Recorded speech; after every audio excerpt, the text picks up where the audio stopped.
Elizabeth Cady Stanton began the first women's movement in 1848 when she organized the first women's rights convention in Seneca Falls, New York, where 68 women and 32 men signed the Declaration of Sentiments, which outlined grievances and set the agenda for the women's rights movement.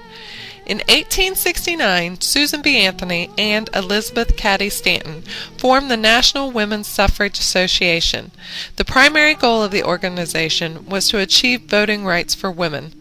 Many women fought long and hard for this right, and many opposed them along the way. But they could not be deterred.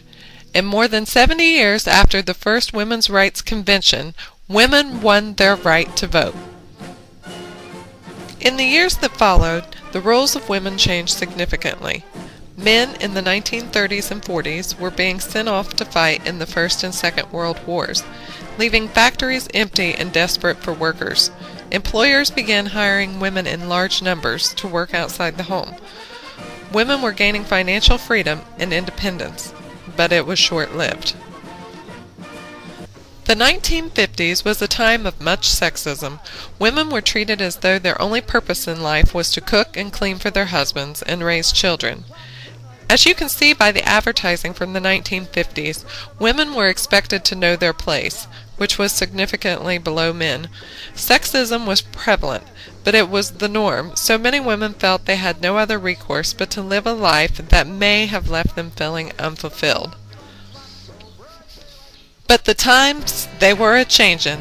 The 1960s brought about many changes for women. In 1963, Betty Friedan published her best-selling novel, The Feminine Mystique. This book marked the movement now commonly referred to as the women's lib movement, or the second wave of feminism, as it is sometimes referred to. The book objected to the mainstream media image of women. Friedan argued that the nuclear family image depicted and marketed at the time did not reflect happiness and was rather degrading for women. By the time the 1970s came along, the feminist movement was in full swing. Even though society was still somewhat in denial and continued to view women as objects in the media, women were rising up, making their place in the world, standing together to promote equality, to stop violence against women, and to end the objectification of women in society. Their efforts were rewarded, and in the 1980s, women could now be free to be whoever they wanted to be, professionals or homemakers. But then, something happened. Feminism started to fade. American society became angry with women. Resentment built until feminism became a dirty word.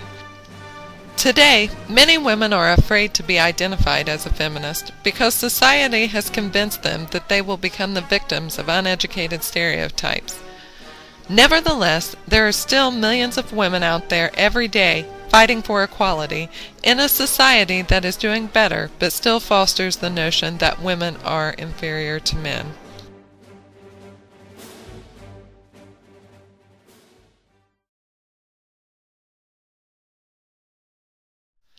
As you can tell from the previous clip, the topic of women's history is vast and therefore will require 4 weeks to complete. During this time, many standards will be covered in multiple content areas, such as social studies, language arts, writing, and speaking applications.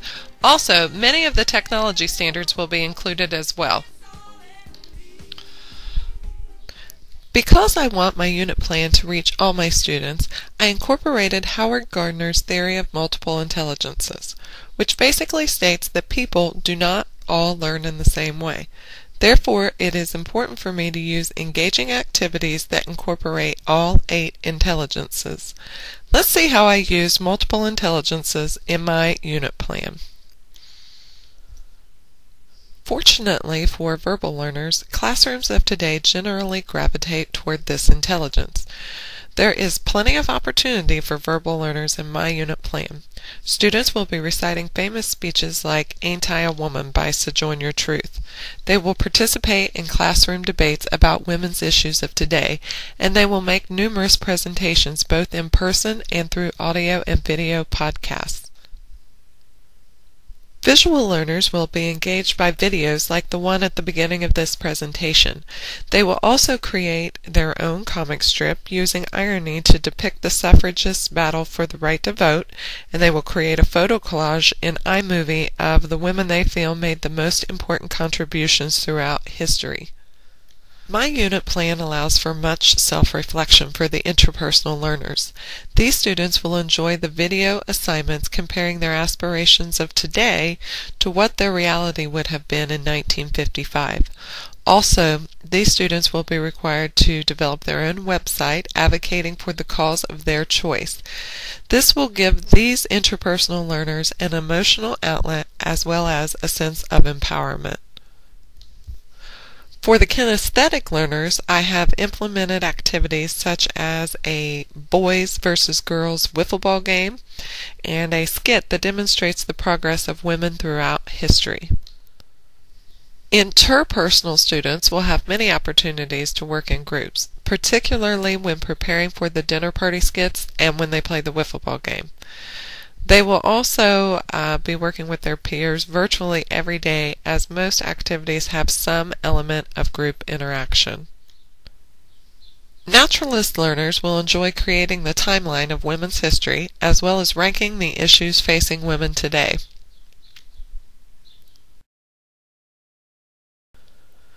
The musical learners will love the song interpretation assignment. For these students, being allowed to incorporate music into a social studies class will definitely be engaging.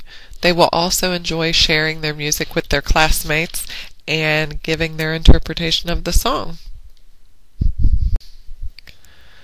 And last but not least, the logical learner will be engaged when they are researching their characters for the skit, as well as when they are researching for their final paper, which will be about the topic of their choice regarding any issue facing women today.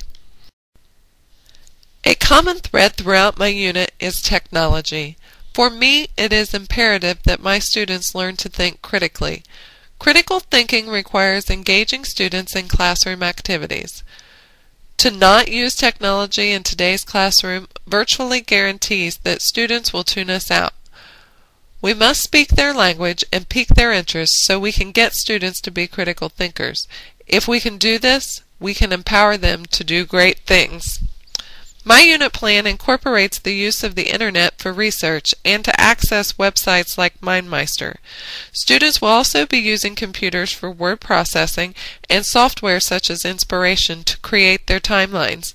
Students will create an audio podcast in SoundCloud for their song interpretations and will use video cameras for their video journals, just to name a few of the technologies that will be used in my plan.